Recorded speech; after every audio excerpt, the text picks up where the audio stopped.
माननीय अध्यक्षगण, नहीं, मैंने आप सबको बच्चा गाल बजा था। अपनी अपनी सीट पर बैठिए।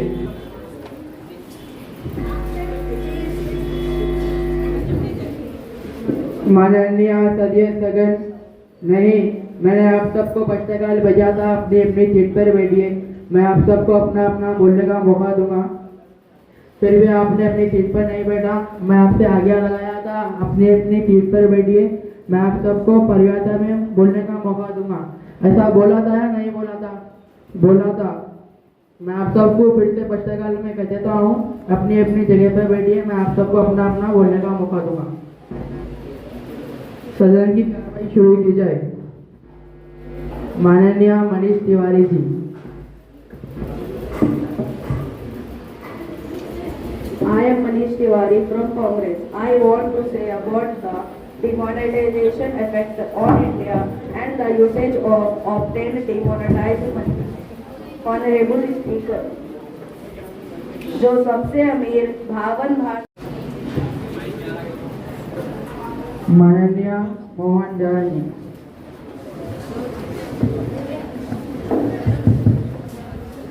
I am Monad Jaha, Member of Parliament from Party राष्ट्रीय Janata Dal party, going to speak on lockdown।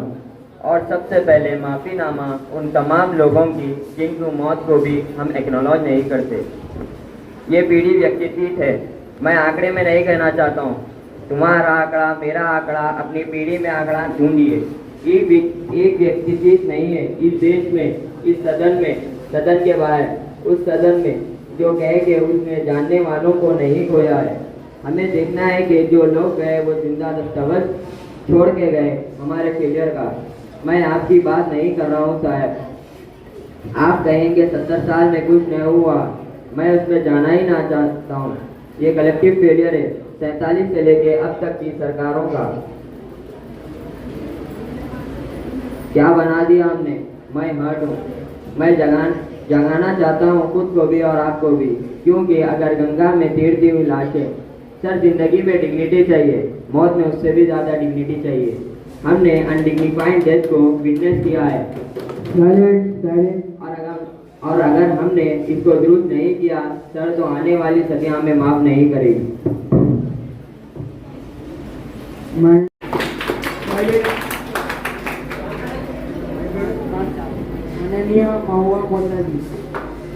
I am Mahua Koitra, Member of Parliament from Congress Party. I will lay out various instances where this government has demonstrated courage. The government claims it has shown courage to bring it in a law that questions on arbitrary parameters who is or who is an Indian. The courage to try and take over every state government by hook or by crook, whether you have won the popular mandate or not. The courage to announce a national lockdown at only 4 hours notice, causing untold misery, countless deaths, the sight of thousands of working for hundreds of miles with no food or money. The courage to use the official channels of the Ministry of External Affairs to respond to social media posts by an 18-year-old climate activist and an American pop star. And finally, the courage to bring in 3 farm laws when the opposition, farmers across the nation, as well as the government aligned, warned it was unacceptable. We keep taunting the Congress about emergency, but India today is in a state of undeclared emergency. I would like to bring it to your notice that the most famous person in India today, unfortunately for this house, it is not the Honorable Prime Minister. It is a man whose name starts with A and ends with I. And no, it is not Advani. For the purpose of this speech, let's call him Mr. A and his group A Company. Honorable Prime Minister, this man travels with you on your dedication. He needs Heston friends to visit to India. He portrays that India is the Prime Minister and Prime Minister is him. He makes it appear to the world that he is the remote control behind the Prime Minister, and by obliging him, will be obliging the Prime Minister.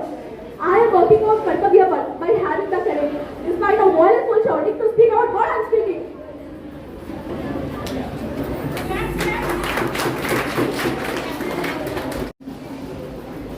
माननीय फारूक अब्दुल्ला जी।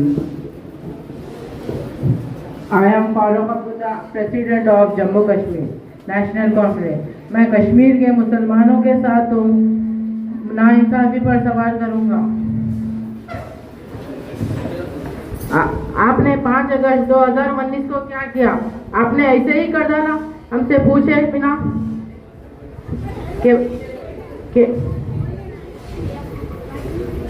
के भाई ठीक होगा नहीं पूछा, खुद ही कर लिया।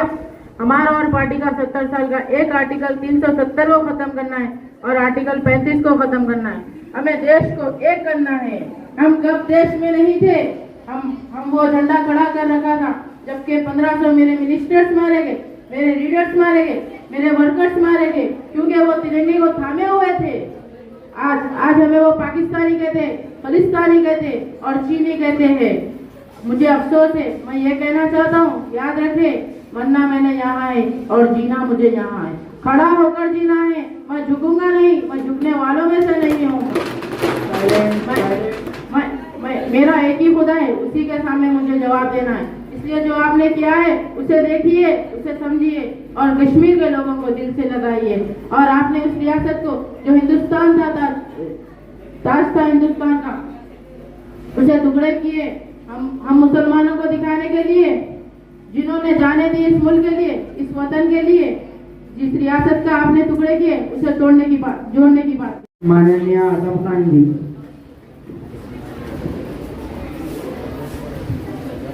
I am Azam Khan, Member of Parliament from Samajwadi Party. I was speak about issues of Vande Mataram. 1947 के जब हमें हक था कि हम पाकिस्तान जाए, आपको नहीं था। हमें हक था, लेकिन हमारे अजदाद ने ये फैसला किया था कि ये वतन हमारा है।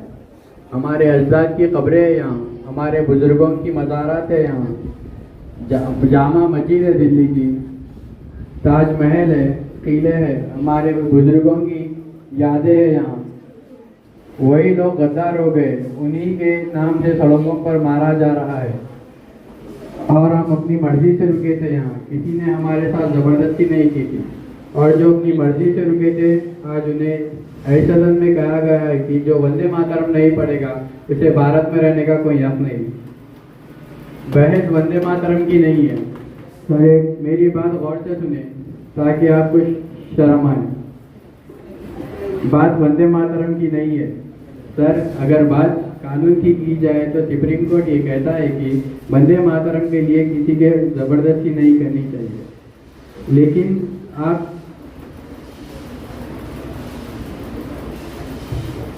आपने इतिहास पढ़ा है तो रेशमी रुमाल तारीख हिंदुस्तान के कितने उलमा ने फांसी के तख्ते चूमे थे।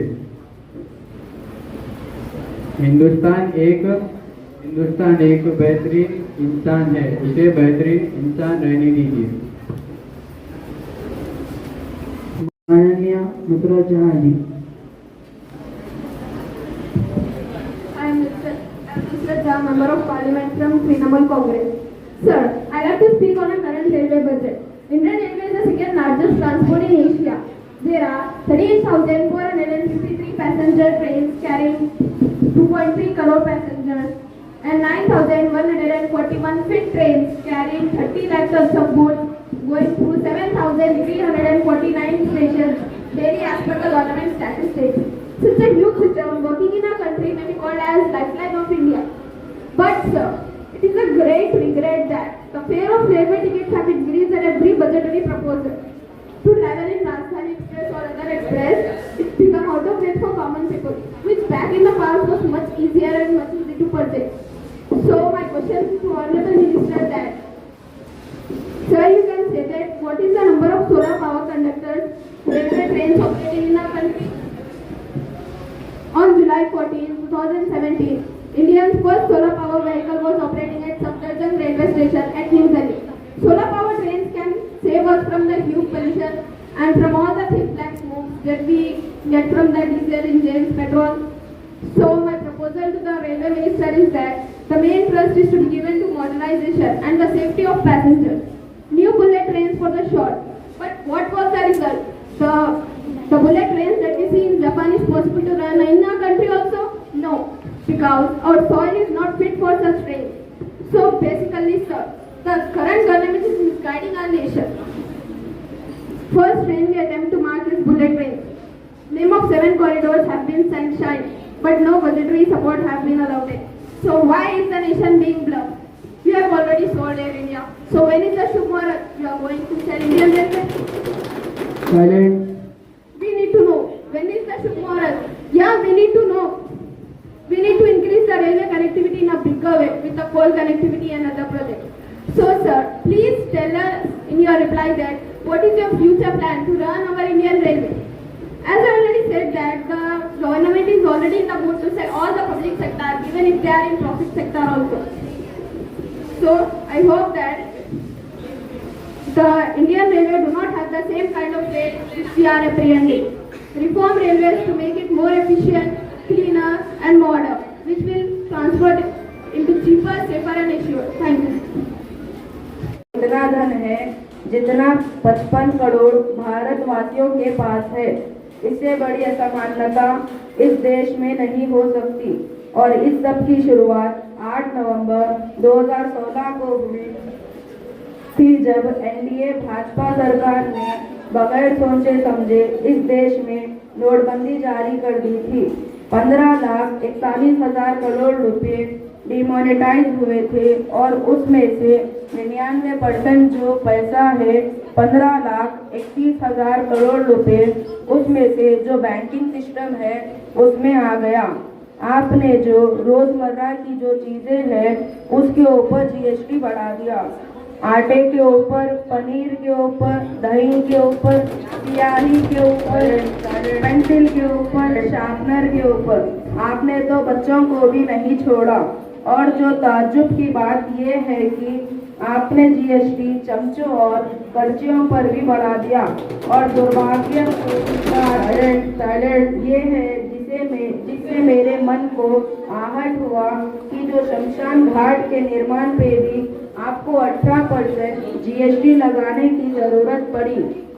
ये किस तरह का मुल्क बना रहे हैं आप, जिससे जैसे मानिए सुषमा स्वराज जी बैठी थी यहाँ, कहा करती थी कभी के गृहिणी के आंसू बह रहे हैं, और आज सही में माननीय सभापति हर गृहिणी के आंसू बह रहे हैं। इतनी कमर तोड़ महंगाई आपने कर दी है। Thank you. Ananya Supriya Sule ji.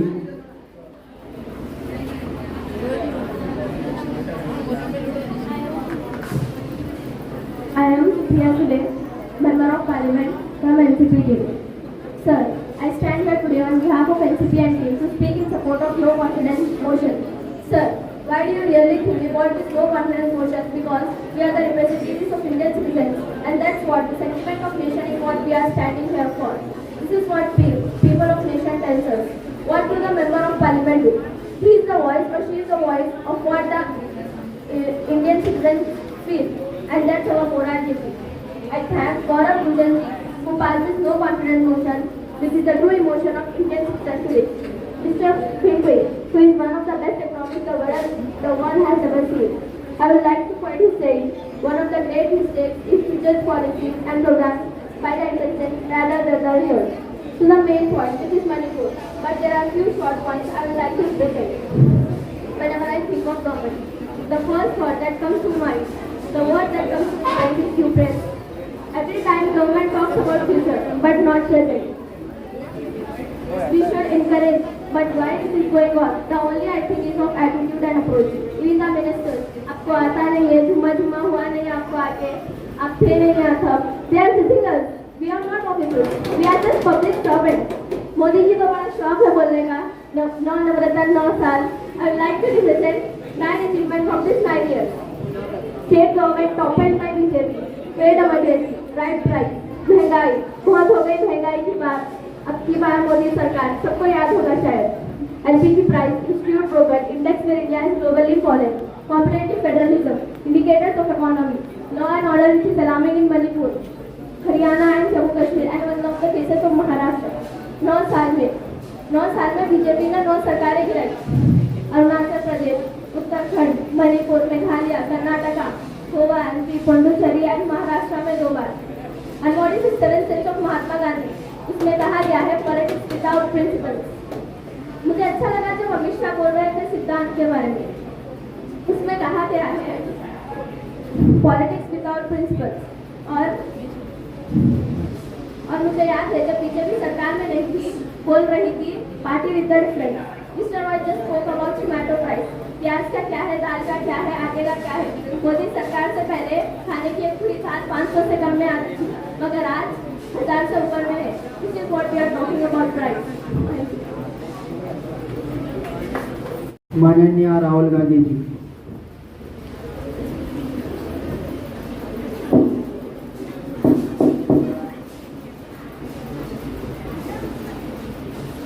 I am Rahul Gandhi, Member of Parliament from Congress. Today I want to speak about the involvement of Adani in the national security. How our national security is relative to Adani? You don't know? आपको नहीं पता? पहले अदानी जी के हवाई जहाज में मोदी जी जाते थे, अब मोदी जी के हवाई जहाज में अदानी जी जाते थे। सबसे बड़ा सवाल इनका और हिंदुस्तान के प्रधानमंत्री का क्या रिश्ता है और कैसा रिश्ता है। सब जगह Adani Adani Adani, Adani enterprises, Adani power supply, Adani transmission, Adani gas etcetera etcetera, हर जगह अदानी अदानी अदानी। 2014 में 600 नंबर पे थे अदानी साहब रिचेस्ट लिस्ट में। पता नहीं क्या जादू हुआ, दूसरे नंबर पे आ गए। तो सब कुछ मुमकिन है। सुनिए, अदानी जी की मदद प्रधानमंत्री और हिंदुस्तान के सरकार कैसे करती है।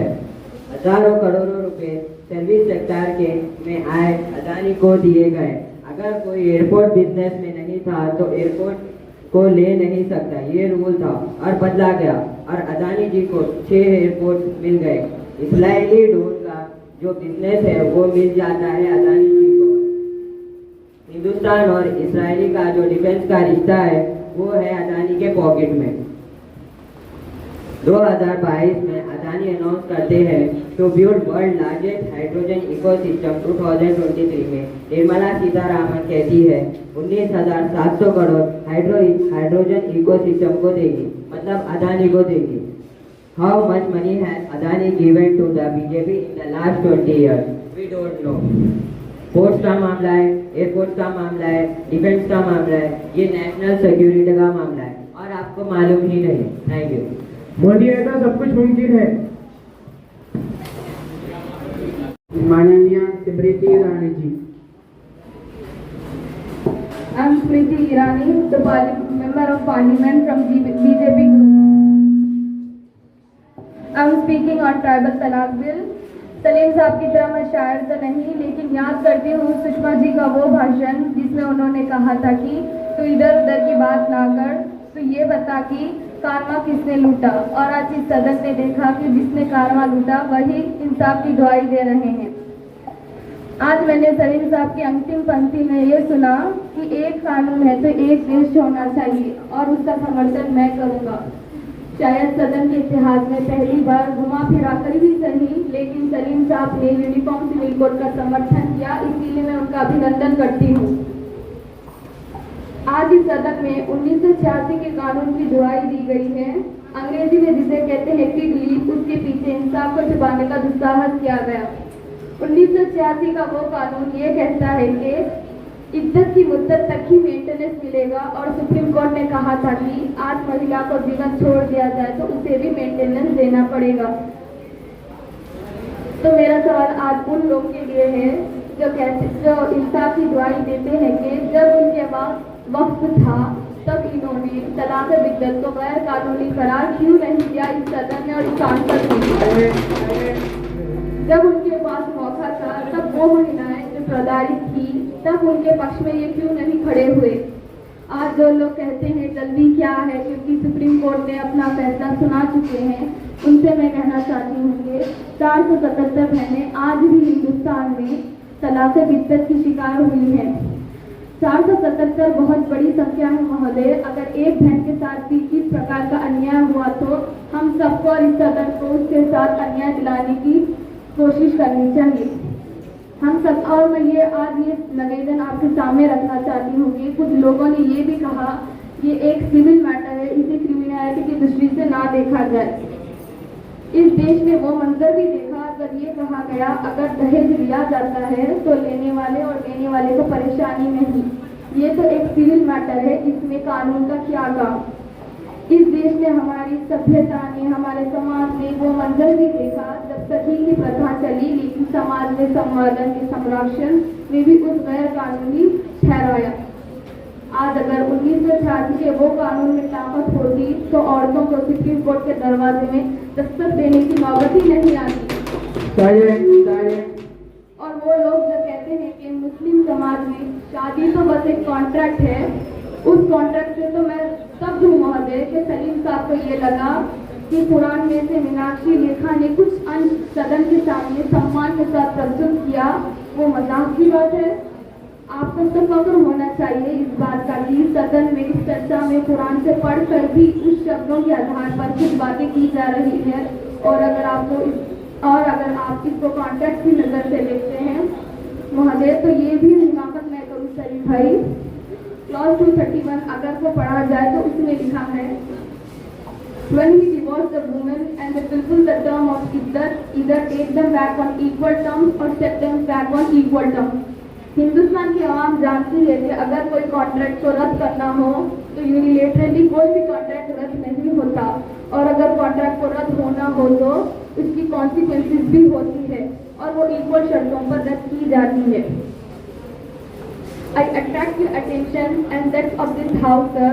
This particularly talaq al-iddat found bad in the eyes of Supreme Court, found bad in the legislative. I humbly submit, sir, that there are many who will say there is societal intervention to ensure the Muslim community are to be given justice. To this, the evidences of affidavit have before the Honorable Supreme Court, where the All Indian Muslim Personal Law Board promised to issue an advisor so that in the process of marriage, the person who is performing the nikah will advise both the men and the bride to incorporate a executive recording pronounces pre-divorce in one setting. At last, I finally conclude this speech by an appeal to give justice to women through this law. Thank you.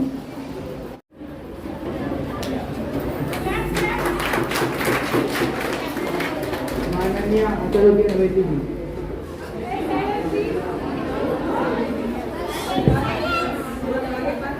माननीय असदुद्दीन अवैधी जी। I am Asaduddin Awaisi, member of Parliament from AIMIM party. ये NPR और NRC का मैं जिम्मेदारी के साथ अर्ज कर रहा हूँ। प्रधानमंत्री जब जवाब देंगे, बल्कि मैं खुद प्रधानमंत्री से जरा हिम्मत करके चैलेंज दे रहा हूँ, प्रधानमंत्री आप बता दीजिए कि NPR और NRC एक ही सिक्के के दो रुख नहीं है। क्या NPR और NRC सिटीजनशिप अमेंडमेंट एक्ट के रूल्स में नहीं है 48 के तहत? अगर NPR होगा तो NRC होगा, इसलिए आपने 3,900 करोड़ NPR को दिया है और NPR के सेक्टर में सुनिए सर, इन तमाम से पूछिए आपके 2003 के रूल में कितने बार पॉपुलेटेड रजिस्टर लिखा गया, इनको पता ही नहीं है। सर, मैं आपके सामने कह रहा हूँ कि NPR होगा तो NRC होगा, क्योंकि सेंसस अलग है, NRC अलग है। सर, आप जब NPR करेंगे तो उसमें नए सवाल क्यों डाल रहे हैं? आपके NRC नहीं करेंगे? सुनिए, आप बोलना चाहते हैं, मैं बता रहा हूँ सर, बोलिए सर। सिटीजनशिप के मुद्दे पे प्रधानमंत्री कहते हैं ये नागरिकता देता है, लेता नहीं है, पर मैं कहता हूँ ये नागरिकता देता भी है और लेता भी है। क्या हुआ, इसकी मिसाल क्या है? क्या हुआ आसाम में 5 लाख बंगालियों मुसलमानों के नाम है, वो बंगाली जबान बोलते थे। सर, आप 5 लाख हिंदू लोगों को, हिंदू बंगाली को सिटीजनशिप देना चाह रहे हैं, पर 5 लाख आसाम के मुसलमानों को सिटीजनशिप देना नहीं चाह रहे। सर सुनिए, क्या आसाम की असेंबली ने आपसे नहीं कहा कि सरकार ये सिटीजनशिप अमेंडमेंट एक्ट है, NPR होगा? सुनिए, मैं घुसपैठियों का बाबू, सुनिए, NPR होगा तो NRC होगा। आसाम में जो घुसपैठी है, मुसलमान घुसपैठी है, हिंदू या बंगाली घुसपैठी नहीं है। और ये मौके पर एक शेर कहना चाह रहा हूँ कि तुम कहो तो शाखों पर फूल फलने लगे, तुम कहो तो चाट सीनों के सिलने लगे। इस झूठ को, जहन की लूट को मैं नहीं मानता, मैं नहीं जानता, और ये हर एतबार से फेलियर साबित होगा। इसलिए मैं इस बिल की मुखालिफत करता हूँ, क्योंकि उन लोगों की तौहीन है जिन्होंने इस मुल्क को आज़ादी दिलाई है, चाहे वो 1957 की जंग में आजादी हो या 1910 में महात्मा गांधी महात्मा कैसे बने मालूम है? उन्होंने साउथ अफ्रीका के नेशनल राशन कार्ड को फाड़ दिया था, जला दिया था। अब जबकि महात्मा ने फाड़ा था, मैं को फाड़ता हूँ। तो मेरे हिंदुस्तान को जलाने की कोशिश है।